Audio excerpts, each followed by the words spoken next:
target of having 90% of eligible residents vaccinated, and we know this will take a patient, dogged, data-driven, targeted approach, and that's exactly what we're implementing, and we're going to tell you more about that today.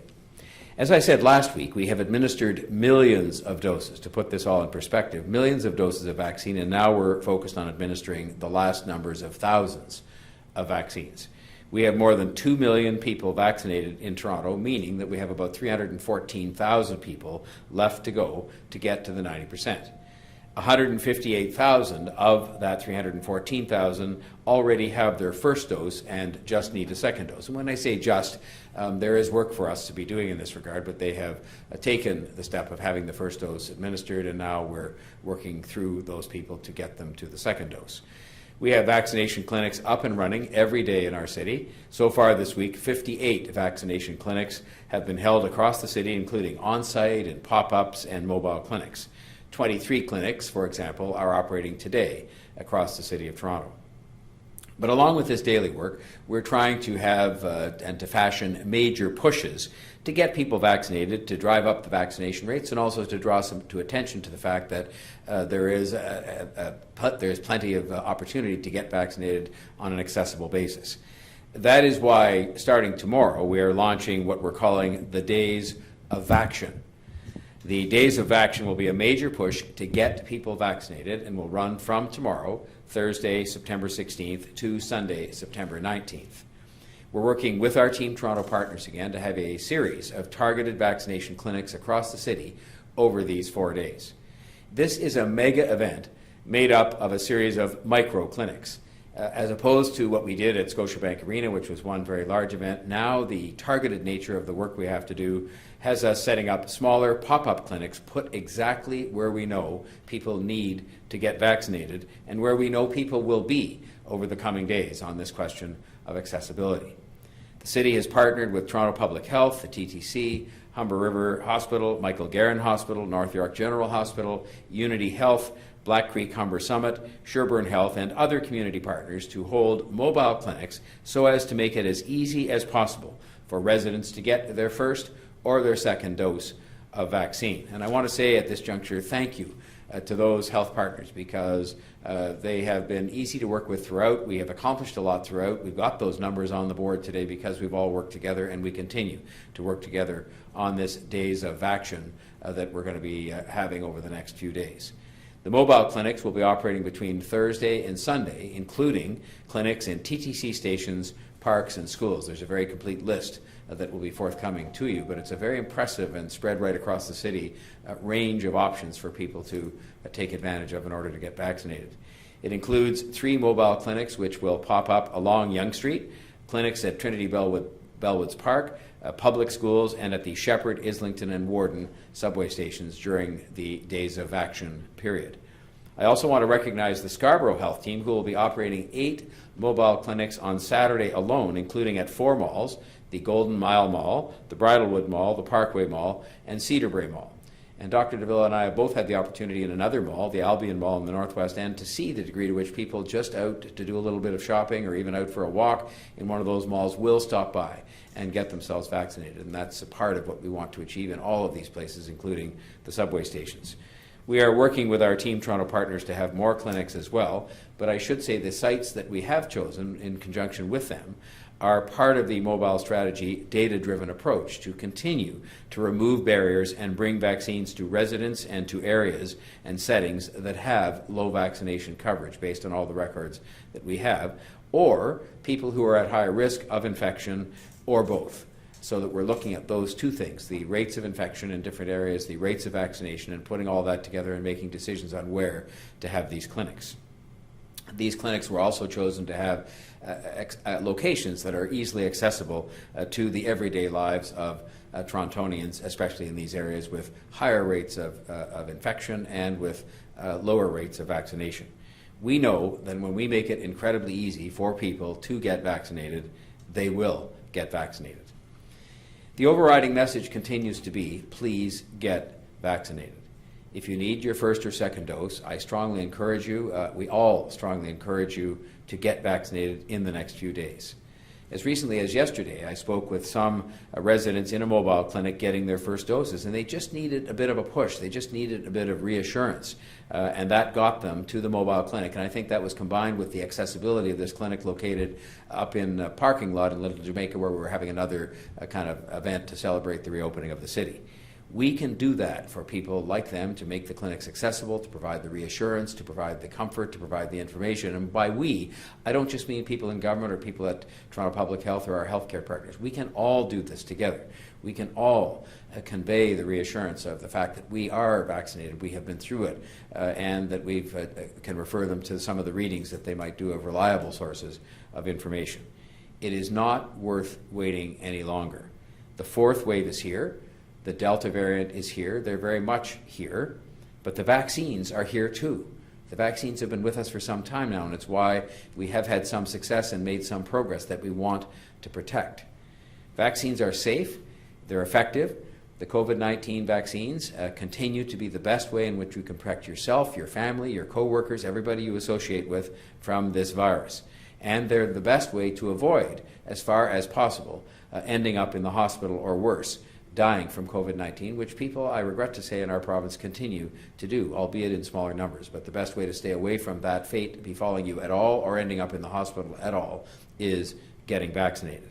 We want as many people to be protected from this terrible virus as possible, and I know the more people who are vaccinated, the safer our entire city will be and the more progress we'll be able to make. And I'll just finish on that optimistic note.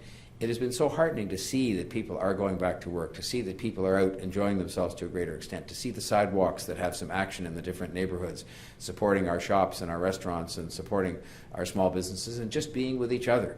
That is so heartening to see kids back at school and all the people going back and forth to the schools along the sidewalks, as I've had the chance to see. We want to keep that going. We want to keep that moving forward, and vaccinations are the key. Thus, our efforts on days of action for this weekend, plenty of opportunities right across the city in every venue you could possibly imagine. And frankly, if we haven't thought of any you think are a good idea, please let me know.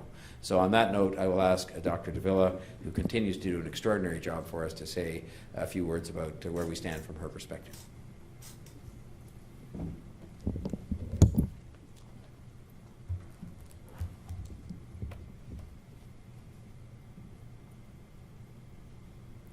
Thank you, Mayor Tory, and good morning, everyone. My message to you this morning is so simple and so important.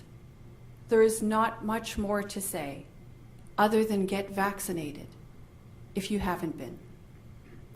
Vaccination is absolutely essential to making it harder for Delta to spread and for doing our part to prevent mutations that could lead to variants of concern. Right now, our biggest concern are the new cases of COVID-19 that are emerging steadily in schools. This is expected, given the transmissibility of Delta and the population of students under 12 who, because of their age, can't yet be vaccinated. While it is most likely that COVID-19 will be a mild illness in a school-aged child or in a young person, we know that more severe outcomes do occur in some, and that our understanding of long COVID is still evolving. As such, COVID-19 is still best avoided in the first place. So please, get vaccinated if you're not already vaccinated. I cannot say it enough, and you will hear it from me again and again until we have reached a level of vaccination that reduces risk as much as we can. I cannot stress enough what a positive change vaccination will be for you. Feeling the confidence you will feel with less risk from COVID-19, something you probably haven't felt very often in the last 18 months. Vaccination is safe, it's effective, it's protective, and millions of Canadians have completed their vaccinations, and gone on with everyday life in good health, with the benefit of protection from COVID-19 and increased peace of mind and confidence as they go about their everyday life. With that, I'll now turn it over to Lavin for the question period. Thank you, Dr. de Villa and Mayor Tory. We will now open up the floor to questions. As a reminder, it's one question, one follow-up, and we will unmute you when it's your turn. So first up, we have Chris Glover from CBC. Go ahead, Chris.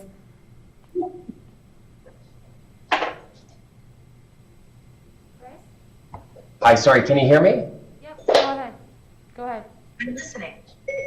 Okay, great. So around 50 schools in Toronto have at least one confirmed case of COVID-19, and if case numbers don't drop and more people don't get vaccinated, do you think closing schools is on the horizon? And if so, Dr. de Villa, at what point would that happen in Toronto? Or would you suggest that to happen? So Chris, an excellent question, and certainly we are watching our school situation very carefully. Certainly when it comes to safety within the context of schools, there is a provincial framework and guidance, and we're operating under that guidance in concert with our school board partners. So I can assure you that there are a number of activities that are ongoing. There are investigations that happen, and some lead to further investigations and more cases, and others in fact wrap up without further incident. So I can't speak to what will happen in each and every circumstance other than to say that the situation needs to be assessed on the ground, and decisions need to be taken in context of the information that comes forward from the investigation. But broadly what we can all do to ensure as safe, I should say, an environment as is possible. We are in the midst of a pandemic with a very transmissible Delta variant, out and about in our community. And what we can all do to help keep our schools operating as safely as possible is to ensure that all of us who are currently eligible to receive vaccination are actually taking advantage of that vaccine, and that to the extent that we can, we are using all the public health measures that we know reduce the likelihood of transmission. The less we see transmission within our community writ large, the lower the risk of transmission within the schools, and the more likely they can continue to operate in as safe a fashion as is possible, given that we are in the midst of a pandemic. And this next one is for both Dr. de Villa and also Mayor Tory. I understand that there's this 90% target that you're hoping for. I'm just wondering, is there a timeline that you guys have set to hit that 90%? We obviously know that Delta is a very scary variant, that a lot of people want to see the vaccine hit that 90% target as quickly as possible. But I'm curious if you have a timeline specifically, and how you think the ongoing protests at places like hospitals with anti-vaxxers is impacting your ability to hit that target. So Chris, why don't I start off and then I'll turn it over to the mayor. Clearly, we would like to hit targets and see as many people as possible. We want to drive vaccination coverage as high as we possibly can, as quickly as we can. We recognize, though, that we are at a stage in our vaccination campaign where it does take a little bit more time, hence a very hyper-local, very focused vaccination efforts, considering where the cases are, where risks are highest, and where vaccination coverage could stand the greatest improvement. That's what's driving our current efforts at this point in time. I would emphasize, as the mayor mentioned in his remarks, we've had millions and millions of people come forward, roll up their sleeves, and do the right thing to protect themselves and their community. And we're now, at the stage where we have thousands more to go. So I would just encourage people as much as possible, if you're not one of those who's already rolled up your sleeve, please do so.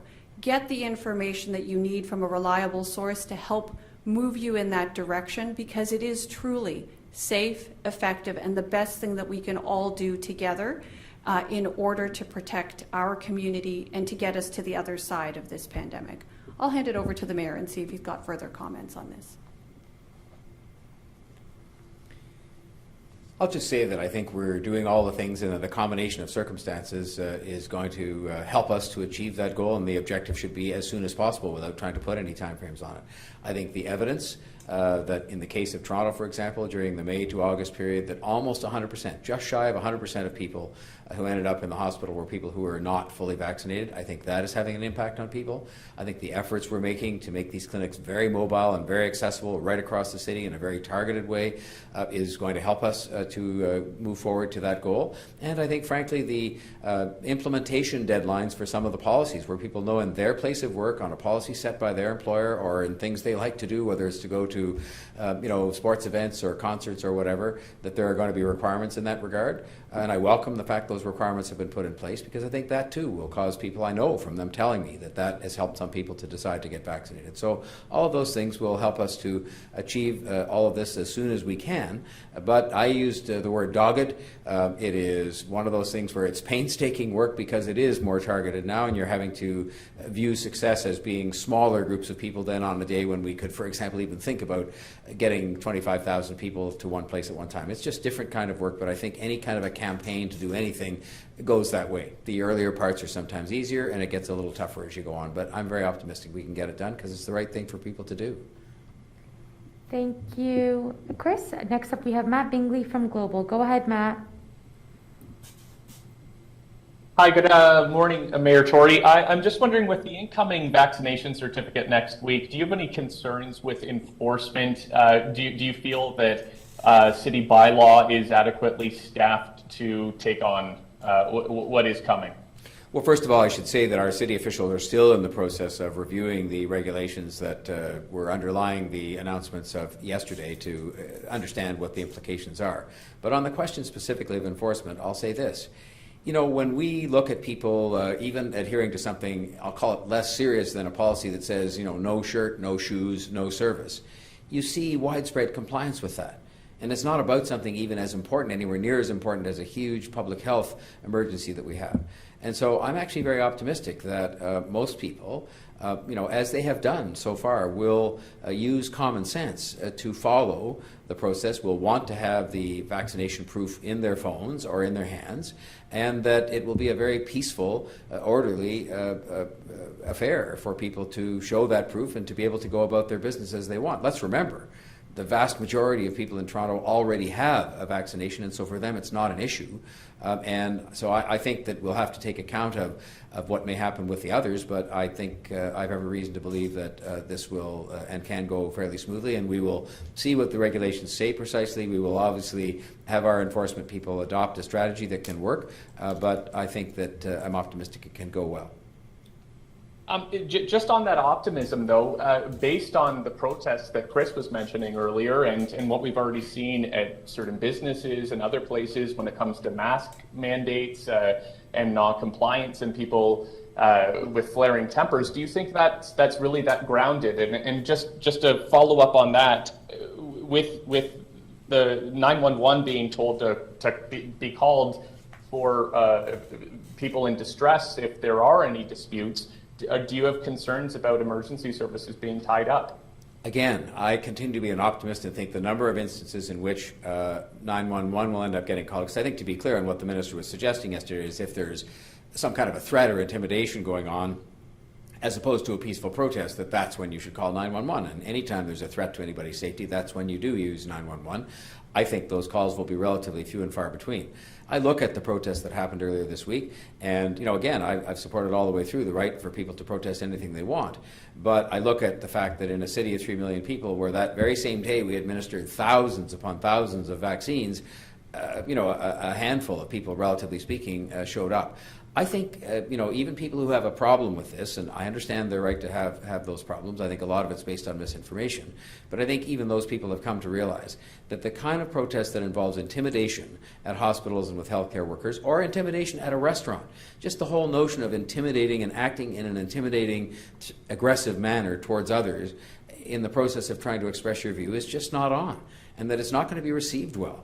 And so I actually think that there won't be as much of that as people might want to think possible based on some very isolated incidents that have happened. And I think as a result, it will make the enforcement task slightly less burdensome than you might speculate. But we'll see. And I can only say that if it turns out that I'm wrong about that and that there's more intimidation and aggressiveness and behavior that goes over the line, I'm sure that between all the different resources we have, they can make sure people are kept safe and that order is maintained. Thank you, Matt. Next up, we have Mark McAllister from City News. Go ahead, Mark. Good morning. I just wanted to clarify this latest campaign. It seems weeks and weeks and weeks now, we've talked about hyper-local approach to trying to get people vaccinated, but I'm not 100% sure as to what makes this different aside from a catchy title over a few days. Mark, I don't, for a second, want anybody to discount the fact that if you have a bit of a title and try to attract a bit of attention, we're in the awareness-raising business as well, because there are people, believe it or not, and I think we all understand, there are some people who focus more of their attention on these kinds of things like getting vaccinated than others. There are some people who, by way of how they receive news, just don't, get the news or don't get communicated with as easily, and that's not their fault. So some of it is admittedly about making sure that we're kind of raising awareness. But I will say, if you count up both the number of clinics and events that are happening on these 3 days, and if you, or 4 days, I'm sorry, and if you look at the variety of what we're doing, subway stations, malls, schools, parks, right on the street, like right on the street of Yonge Street, the main street of the city, we are, I think, embarked on an effort for those days that will have accessibility carried to a new level, but done in a very targeted way. Because we're not choosing these locations by accident or just trying to spread it out across the city. We very carefully target it. So I think it's more locations in more different places over a period in a very concentrated way of 4 days based on very targeted information. And we're hoping that that will raise some awareness. Yes, we've called it a mega event in micro installments, and I think that's just how we have to do this, and we just got to keep at it. It's painstaking work, and we're very dogged and determined about it. Chris had also asked you about timelines. I'm just curious about resource as well. As this continues to go on, perhaps these numbers continue to get lower and lower day by day in terms of getting people vaccinated. Beyond just the timeline, how long do you continue to throw resources at these sorts of things before you decide, okay, we've reached our limit? What is it worth to save a life? And we spend a lot of money in the city on a lot of different things to do with safety of all kinds to make sure we save lives and keep people from being sick or injured. And so in this case, we're going to continue to invest resources. We're doing it carefully. We've shown no hesitation whatsoever about changing the nature of the investment. So we went from the mass immunization or vaccination clinics to this more micro approach, targeted approach. And we will continue to evolve the efforts as we need to do so. What's the cost to the economy of having another lockdown? What's the cost to kids of having schools locked down? So to me, it isn't a matter, I mean, we're not spending any money unwisely, but it's not a matter of saying, well, we should either give up or stop spending money, because what we're trying to do here is protect people. We're trying to advance the collective health of the city and protect it against a terrible threat that we've seen has taken an awful toll here and elsewhere. And so we'll continue to be very prudent about how we do this and careful about, about deploying the money properly. But there's going to be no, backing down just because it's a slower process now. We're going to, in fact, if anything, I think we should be increasing our efforts. But right now, I think we've got the resources we need, and we just have to make sure we're trying to do these things in the right way. Thank you. Next up, we have Jennifer Pagliaro from The Star. Go ahead, Jennifer. Good morning, everyone. The first question, I think, probably is for Dr. de Villa, but Mayor Tory, if you want to answer as well. I'm curious about the process for picking the locations you have, and specifically that number you talked about, Mayor Tory, of the number of people who are not yet fully vaccinated but haven't actually started the process at all. If we have any information about those people, do we know if they are specifically, for example, just hesitant, anti-vax, any demographics? I'm wondering if public health has done any sort of deep dive to understand the challenge ahead. That is this just still an access issue, or are we dealing with more hesitant people? I will give you the non-scientific, non-medical answer to those questions, and then Dr. de Villa can answer more precisely. We have been picking the locations for the mobile clinics and all the different things we've been trying, including subway stations, all of which have met with a degree of success, but it's all done based on the data that we have about areas in which there are substantially lower vaccination rates and significantly higher risk of infection. And so it's all been data-driven, as you would expect that it should be. I asked the very question the other day about the ones that are in, I call it the gap, of people who have obviously stepped over the line that they had to, be satisfied to step over to get vaccinated with a first dose and haven't yet had the second dose. And we've had a very, very aggressive campaign going on. By aggressive, I mean we're using every means of communication possible because we know exactly who those people are. And there's a variety of reasons which Dr. de Villa can perhaps outline in some detail about why. Very few of them are anti-vax people only because they've already crossed the hurdle of getting vaccinated the first time. But we're obviously concentrating on that group without overdoing it, because you have to be careful with people when you're trying to persuade them to do something. Like any of us being persuaded to do anything, there can come a point where you don't want to hear any more about it, but we're just working away at it in a very thoughtful way and based on the information they're getting back, which Dr. de Villa might share with you. Thanks, Mr. Mayor. You've addressed a number of the points, I think, already. So, Jen, very briefly, as the Mayor indicated, when it comes to choosing locations for a hyper-local clinic or a focused clinic in a neighborhood, absolutely what we're looking at are data like vaccination coverage rates. And then as well, we are looking at infection rates in a given geography, as well as hospitalization risks. So we're looking at outcomes, infections, and vaccination coverage rates. These are amongst the key indicators that help us determine how best to situate mobile clinic efforts in that very hyper-local way. I think the other important component to our hyper-local approach to vaccination at this point in the campaign is the use of our community ambassadors. Local providers within the community, trusted providers, and people who are known in the community, who understand the circumstances, who understand where people gather, who understand what the mindset is and where challenges have been in the past, particularly with healthcare interventions, so that we're not only informed by the data, but as well informed by the specific circumstances and a deep understanding of that which the community has experienced in the past and what their beliefs are. So I think it's this combination of information that helps to provide us with a good approach, an approach that's likely to give us the kind of success that we need in this very last part of the vaccination campaign, which we know is going to be more challenging. With respect to vaccine hesitancy, there's no question. There is a certain amount of vaccine hesitancy that has existed before the pandemic and continues to persist through the pandemic. However, we have surveyed our population to, again, help inform our efforts to ensure that we're providing and getting that protective benefit of vaccine to as many people as possible, as quickly as possible. So we know that it's roughly about 5 or 6% of the population that identifies as what I would call as vaccine resistant. But roughly 15% of the population that's vaccine hesitant, which includes that resistant population. What's interesting, though, is that over the course of the last several months, we have seen a decrease in the proportion of the population that describes himself as vaccine hesitant, which I think is a good sign. It speaks to the efforts that we have put out there to inform the public, to make sure that they've got the information they need to make the best decisions, particularly knowing what we know about vaccines, which is that they're safe, they're effective, and they're frankly one of the best tools we have in our toolkit to help get us to the other side of this pandemic.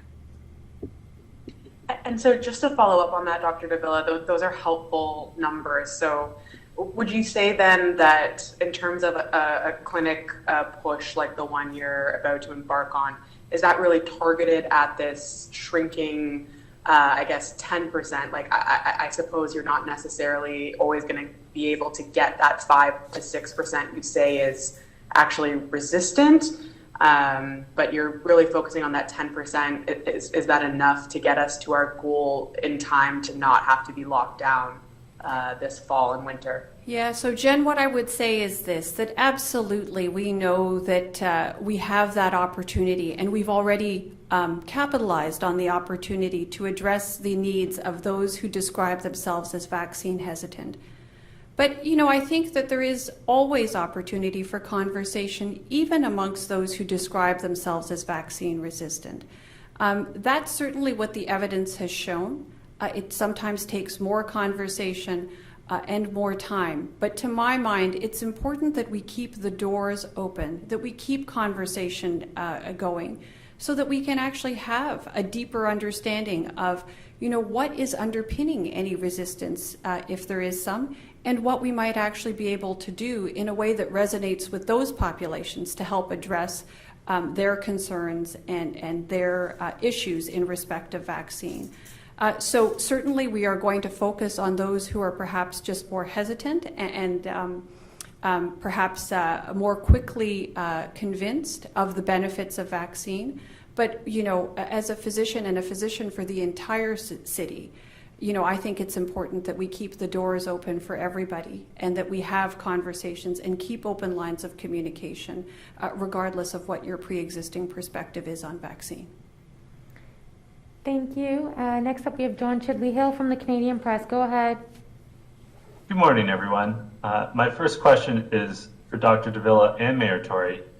If this new plan, this new the days of action you're announcing today, if they don't work getting the city up to 90% vaccination rate, what would be the next step? What's plan B, or perhaps at this point, plan D?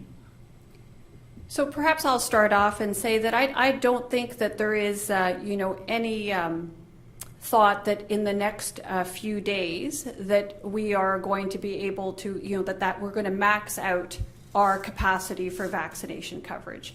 As you've heard the mayor say, and you've heard me echo, we are going to continue to try to drive vaccination coverage as high as we possibly can, because we know that that's fundamental to reducing risk to the greatest extent possible. And as we have throughout the entire course of the pandemic, we use our data and we use, both, the numbers and the coverage rates and infection rates and hospitalization data, along with, more qualitative information from our community to help inform our efforts when it comes to our vaccination campaign. And as we have throughout the course of the entire pandemic, if we find that the results are not as we had hoped, or that there are other opportunities to get better outcomes, we'll absolutely change our course of action in concert with what the data suggest is best in order to get that vaccination coverage as high as we can. So that's the undertaking I can put out to all residents of the city, is that we are using all sources of data to help inform our action, and that's consistent with just good medical practice and good public health practice. I'll turn it over to the mayor for his comments. I can't really add much except to say this. We have been monitoring this constantly through the period, as we did with testing, by the way, in the earlier stages, and to see what gets people out, what gets them to get vaccinated. And what we're doing is a reflection of what we've seen works. But we have to adjust our expectations, and I say that respectfully to the media, to the public, and to us. We have done so because now, in this kind of micro-targeted approach, you are achieving, slow but steady progress. It is slower. There is no question about that, because once you get to the point where you've got, close to 80% of the public fully vaccinated, it is going to be a more painstaking process. But we're watching it every day. We're watching the numbers as to how we succeed. We're looking at the things that work better than others, and we'll continue to fine-tune this and do whatever we have to do to get to those numbers. And I think if you look at the fact we've achieved, results so far that are, very respectable, at least globally, then for big cities, we will continue to apply the same, knowledge and data analysis and other things, a bit of imagination. And yes, to address the question previously raised, we have to do awareness raising, because there are still people out there who haven't, totally sort of signed on to the program in terms of knowing, let alone having an opinion, knowing about the vaccination campaign and the way they need to. So we'll do all of that, and I just think we'll just keep at it until we get there. Thanks. My follow-up question is for you, Mayor Tory.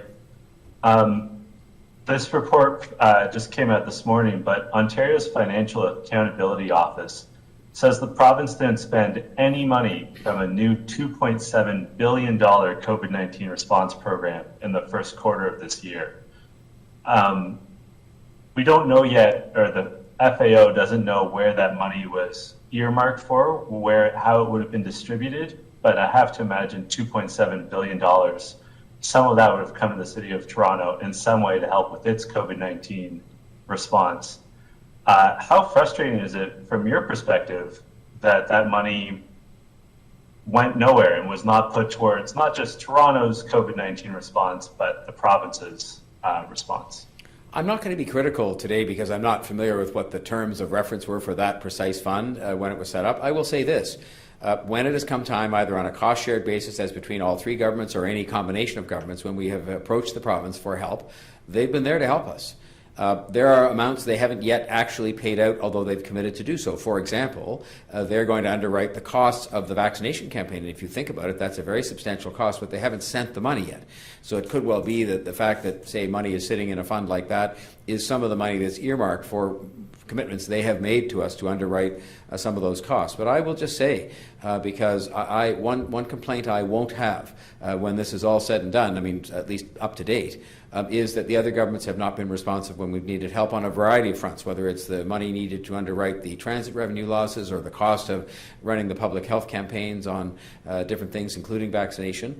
So I just, without knowing the terms of reference of that particular fund, I can't comment on why that money hasn't actually been paid out, but I expect some of it is timing, and that, in fact, when all the bills are put in, as it were, that money will be expended. But they have not been hesitant to support us, and there's more to come. I mean, because we're still at this effort, so I'm not suggesting that we will be stopping to ask them for help with these things, but it's been a good team effort so far, and we've all worked very well together, federal, provincial, and city, and I just hope that continues, and I hope that continues especially after the election, because an election, by definition, whatever the result is, creates a degree of instability just because people are getting used to whatever the new realities are.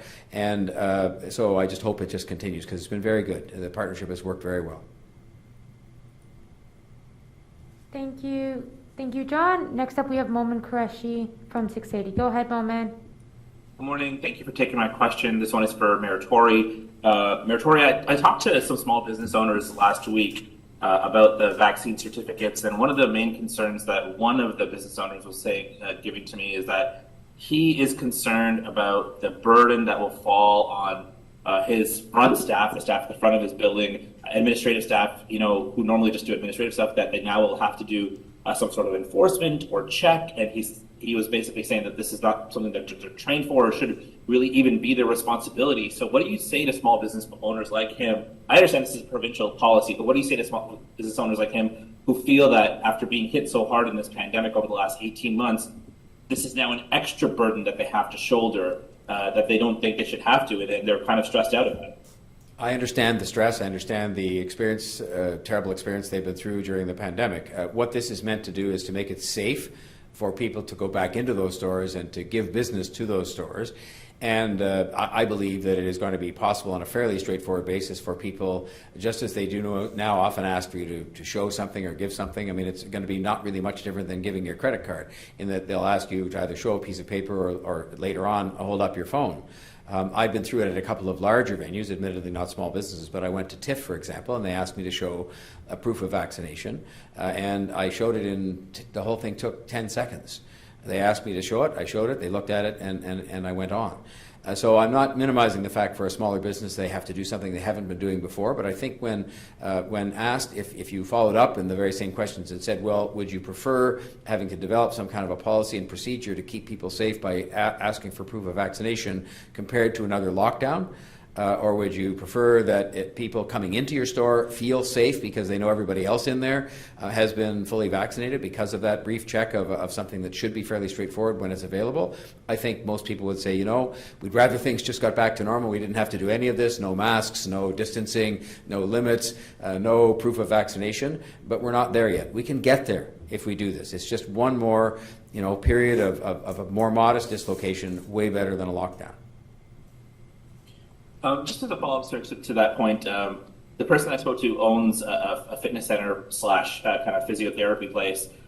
So he's already got conflicting things where some people can be let in because some of those services are essential and some are not. And his main concern was that, one, that the burden is falling on staff, but two, that there could be now confrontations or altercations that he feels like his staff shouldn't have to put up with, and that the burden falls on them when it should be not on the city, but on the province or somebody else to take care of.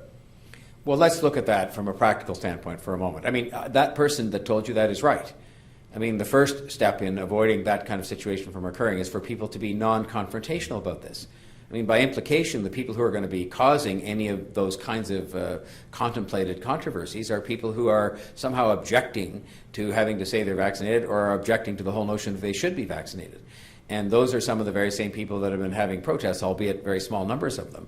And so I think if people can just act in a common sense and civilized manner and understand the fact that when it comes to something that is in the collective good that the vast majority of people have done, namely to get vaccinated, no one is saying to those people you have to get vaccinated, but the society at large, companies, gyms, the governments, are saying that if you don't get vaccinated, if you make that choice, there are going to be some places where you can't go.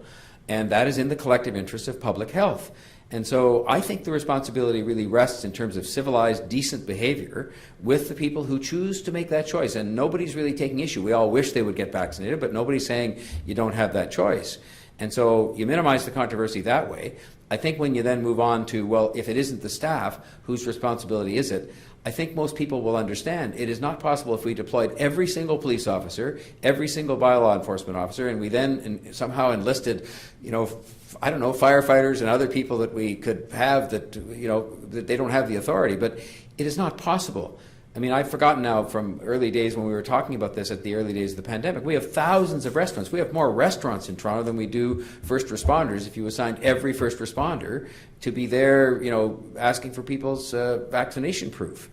So, we will do our very best at this, but as I said earlier, I am an optimist that both common sense will prevail with those who have a view about vaccination or a view about vaccination proof that they wish to express. They can do it peacefully, that will not involve confrontation, because it shouldn't, it need not, it must not, in terms of the kind of civilized behavior we have in Toronto, and that therefore there will be no need for enforcement people. But if they're needed, it will be a very small number of cases, relatively speaking, and we can help out in those instances. But I think it'll become very routine for people to show on their way into big or small venues their phone, as we do in so many other areas of life now, and show it. It takes a few seconds, and in you go. Okay, that's it for today. Thank you, everybody. Have a great rest of your week. Oh, yeah. Thanks. Yeah. Thank you. Thank you. Good day. Thanks.